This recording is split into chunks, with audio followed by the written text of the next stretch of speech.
سروک امریکا دونالد ترامپ پشت 6 هفتیان جمشتومریا درباره کمبوننوی دیگر ریوبری بری دزگه آگهی فدرال امریکا جیمز کومی پیناسین کرد که اوی چه تومارین دنگی درباره کمبوننوی دیگر کومی نینن. ده هجماره که تویتان دا ترامپ گفت من چه آگهی نینن اگر تومارین دنگی دانستاندنوی دیگر کومی هبن. چلو یک روش لسر گوتنه که سروک دونالد ترامپ در بازبون که کوچ کاسپی تومارا دانستاندنان یه هی. هفرکیا دناف برا سروک دونالد ترامپ و ریوبری بری اف بی آی بویا دوزکا وزارت دادا امریکا.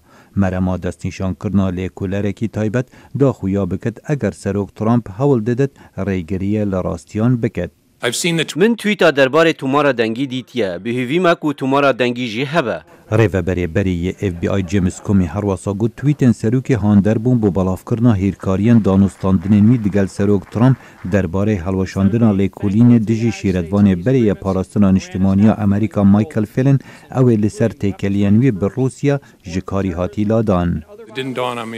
لدسپیکی اوی چه باندور لسر من نکر چه دبید بلگو تومارا دنگی هبن هل سنگاندنا من او بو از آشکرا بکم.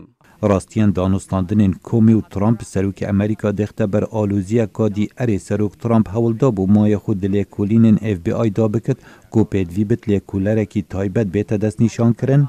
دگل دست بکاربونا لیکولر تایبت روبرت میلر هشتا گوتنن سروک ترامپ نیزلالن اوی به بردام مرد دکت یا نخواست گمان لسر هبونا تومارکا دنگی هل گرد.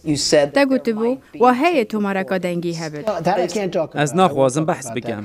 جبری دو هفتیان لباخچا کوچ کاسپی روزنامه وانه که گوت سروک ترامپ اریت تومارین دنگیان دانستاندنان هنه؟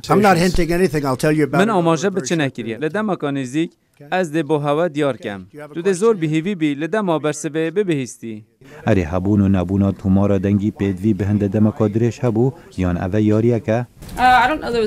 از نظانم نه یاری بو اوی گوته بو ده برسبه بدد و جبری دو ماهی هفته برسف ده.